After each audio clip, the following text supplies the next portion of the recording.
ஏசப்பாவுக்குள்ள வந்துட்டா பணம் கொடுப்பாங்க, அரிசி கொடுப்பாங்க, சோறு கொடுப்பாங்க, அதெல்லாம் பல போட்டோம். ஏசப்பாவுக்குள்ள வந்துட்டா பொல்லாத மனுஷனுக்கும் நல்ல குணத்தை கொடுத்து வாழ வைப்பேன். அல்லேலூயா. என் 17 வயசுல நான் குடிகாரன், சண்டை போடுறவன், பொட்ட பிள்ளைங்க பின்னாடி நாய் சுத்திர மாதிரி சுத்தின்னு கிடக்கிறவன், இன்னும் பின் தெருவில் கஞ்சா விற்கிற கொலகார கூட்டத்தில் கொலை பண்ண வருவியான்னு என்ன கூட்டவங்கிட்ட, சரிடா மச்சான் உனக்காக வராம யாருக்கடா வருவேன்னு 17 அந்த ஆட்டம்.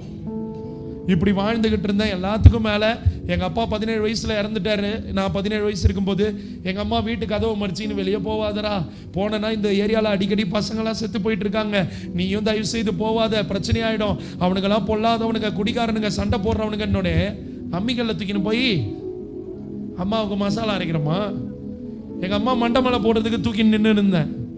அப்படி இருந்த மனுஷனை எங்கள் அம்மா இப்போ சொன்ன ஒரு வாக்கு அவங்க வாயிலேருந்து வந்தது, எனக்கு 3 ஆண் பிள்ளைங்க இருக்குது, 3 பிள்ளைங்க என்ன நல்லா பார்த்துக்குது, ஆனால் நான் தங்கி வாழறது என் 3வது பிள்ளை கூட தான் நான் வாழுவேன்னு சொல்கிற அளவுக்கு உயர்த்திருக்கு. அம்மா ஐயா, நான் ஏதோ கூத்துக்கு பொய்லாம் சொல்ல. என் சின்ன அண்ணன் அமெரிக்காவில் இருக்கிறான், மனைவி பிள்ளைங்களோட அங்கே போயிருக்கிறாங்க, 1 வருஷம் ஆகுது. எங்கள் அண்ணன் கூட்டம், அம்மா டிக்கெட்டு போடுறான் அமெரிக்காவுக்கு வான்னு. எங்கள் அம்மா என்ன தெரியுமா சொல்லிச்சு, எனக்கு அமெரிக்காவும் வேணாம் பேரிக்காவும் வேணாம், நான் இங்கேயே இருந்துட்டு போகிறேன்னுச்சு. ஆமே.